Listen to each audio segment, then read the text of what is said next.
If you want to remove a collection, charge off, eviction, repossession, or any other negative account on your credit report, you need to focus on this one thing. And I'm going to talk all about it. So sit back, relax, grab a pen, get some paper, get something to drink. We going to get straight into it. There are two common mistakes that some people are making when it comes to fixing their credit. The first common mistake is when they dispute with Experian, TransUnion, and Equifax, what they're doing is saying in those disputes, they're saying it don't belong to them. And we already know it's easy for them to verify that these accounts actually belong to you. The second common mistake is they're sending random dispute letters to Experian, to TransUnion, to Equifax, hoping and praying that those accounts fall off their reports. Now, instead of doing that, what you want to be doing is having Experian, TransUnion, and Equifax violate the Fair Credit Reporting Act. And I know what you're probably thinking. How do you go about doing that? Let me show you.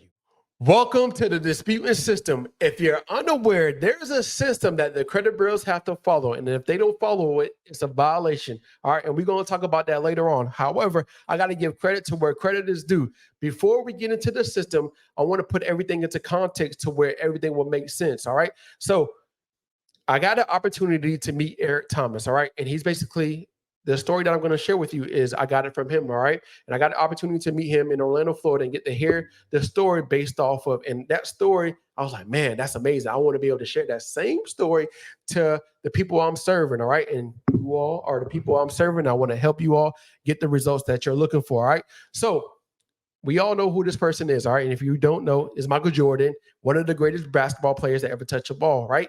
Now, Michael Jordan wasn't winning until he got introduced to Phil Jackson. Phil Jackson had a system. It was called the triangle system. And with that system, Michael Jordan plus the team and plus his system got these results. All right.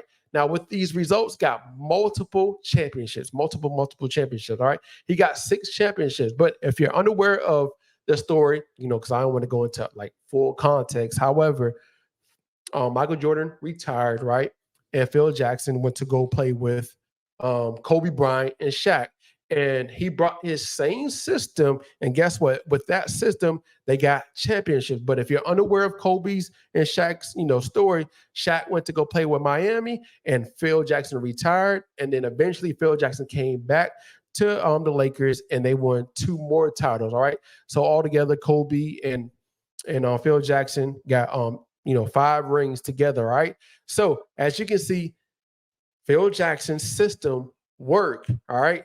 That triangle system, all the things that they implement, of course, they did lose some games. However, when they came to the playoffs, they put that system, it worked, and they got the championships. Now, if you're unaware of this person right here, Tom Brady, one of the greatest players that ever touched a football. Now, Tom Brady plus Bill Belichick, it was called the Patriots way. The system was called the Patriots way. However, that system that was introduced or implemented got them 6 rings. Now, if you're unaware of Tom Brady's story, he left because of whatever the case may be. He left and went to Tampa Bay, right? He went to Tampa Bay. He brought his system of the way of winning the things back to the Tampa Bay culture. And guess what? With that system and whatever he, learned from Bill Belichick and things like that, they implemented some of the strategies. And guess what?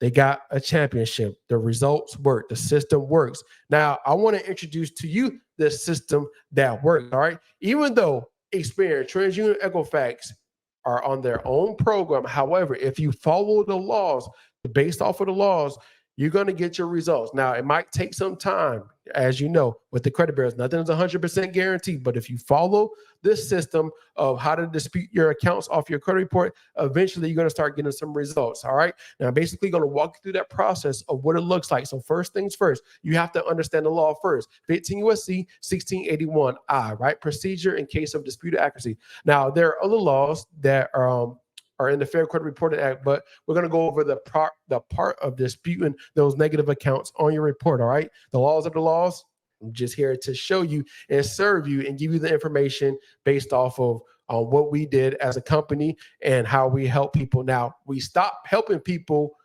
doing it for them because of people were doing certain things, which CFPB and things like that. However, we did partner up with the lawyer to then actually get the violations based off of that and submit it to the lawyer, and the lawyer would then, you already know, sue the credit bureaus. But that's another conversation for another day. So here's the system that you need to follow. How to leverage the specific system, right? Now, step one is request your report, identify the inaccuracies, dispute the inaccuracies, basically do an investigation period, verification and correction, follow up. Now, disputing the inaccuracy, what I mean by that is asking them. I'm going to show you that later on, but I just want to clear it up. We're not going to tell them to update, modify. That's the credit bureau's job, all right? But we're disputing the inaccurate information on the actual report, all right? What I mean by that is I'm going to talk about it here in a second, but I want to get into this part first. Introduction, right? The banking system is dependent upon fair and accurate credit reporting. Inaccurate credit reporting directly impair the efficiency of the banking system, and unfair credit reporting methods undermine the public confidence, which is essential to the continued function of the banking system. All right. Now, I got this from the FCRA, so you can read that yourself. However, what does that mean? If your accounts are incomplete and accurate, guess what? The banks need us. So if it's not reporting correctly, now we can't get approved for the things we want. However, you already know Experian, TransUnion, Equifax, don't be the banking or whatever accounts on your report are sometimes inaccurate and incomplete. And this is how you're going to be able to leverage the specific laws to help you get those accounts removed from your credit report. I'm not saying you don't owe the money. What I am saying is Experian, TransUnion, Equifax, they have a duty to report complete and accurate information. That's their job, all right? Now, with that being said, you want to get your report first, all right? So you can go to Identity IQ. We do have, you can get $1 trial for 7 days. Now, with that, when you get your report, what you're going to see is incomplete and inconsistent information on your report, all right? So just look at every single account on your report, and if it's negative and if it's holding you back, we're not talking about positive accounts, right? We're talking about the accounts that are holding you back, the ones that you have multiple late payments, the ones that are holding your credit score back. What you want to do is look at it. We're not going to dispute the inaccuracies. What we're going to do is dispute the, we're not going to dispute and say it's not ours. What we're going to dispute is say, hey, I want to reinvestigate the specific accounts, all right? And if it's not complete and accurate, please remove it from my credit report based off of this law right here, all right? So what we're telling Experian, TransUnion, and Equifax, you want to create 3 separate letters and put, if it's on Experian, those negative accounts, you want to create a letter just for Experian. Now, if you have negative accounts that's on TransUnion, you want to create you want to create a separate letter based off of what's on TransUnion. You want to do the same thing for Equifax, all right? Because if you're unaware, some of those negative accounts are not reported on Experian, TransUnion, Equifax. They might just be reported on one credit report, all right? Or 2 out of the 3. That's the reason why you want to create 3 separate letters, and what you want to do is add 2 forms of identification and send it certified when you send off your letter. So you want to put all those negative accounts on this specific letter.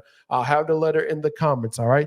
Now, you're telling the credit bureaus right here, reinvestigate the completeness of every piece of information. If it's not accurate, please remove it from my report. It's not your job to tell them to update. They should already did all that specific things, all right, when they put it on your report. However, now after you send your letter, you need to wait 30 days. All right, 30 days for them to complete the investigation and 5 days for them to send you the investigation. All right, and this is based off of this law right here, 18 U.S.C. 1681 IA1B. Now, guess what? If you dispute again within that 30-day period, now the credit bureaus, Experian, TransUnion, Equifax have 15 additional days to complete that investigation. All right, so do not dispute again. Just wait for the investigation to be completed before you send your next letter in, all right? Now, after the 30-day is completed in 5 days, now this is the reason why it's important for you to certify your letters, because now you're aware of when Experian, TransUnion, and Equifax actually received your actual letter, right? So 30 days from the time they receive it, 5 days for them to send you an investigation back is very important. Now, what do you do next? This part is very important, all right? Now, a lot of people give up, quit, but now that you have the information, you're here, you know what to do next, all right? So here's what's going to happen next. After you receive your investigation, a few things might happen, all right? You might got some accounts removed from your credit report. Congratulations. You might got some accounts basically updated, modified, quote unquote, all right? Now, or verified. So If you have verified accounts, what do you want to do next? Based off of this law right here, 18 USC 1681 I-7, you want to ask for them to, you want to, request the description of how they verify those accounts. All right. Once you request for the description, they're supposed to provide it to you within 15 days. All right. So they're supposed to provide that description. So send this letter out to whatever who you talking to, whether that's Experian, TransUnion, or Equifax, and request for the description of how they verify those specific accounts.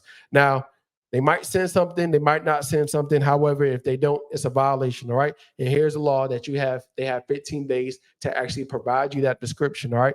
Now, what do you do next after that? Now, this is when you file a complaint with a CFPB. Now, let me make this clear. If you file a complaint with a CFPB, it's not 100% guaranteed that, those accounts. It's just another way for you to get some results. All right. So now that you understand the system, here's what you need to do next. You want to go to freesecretletter.com. Go grab your free secret letter. The link is going to be pinned to the comment and pinned to the description. All right. Send that letter to Experian, TransUnion, Equifax. And once they violate your rights, leverage the laws to knock them out.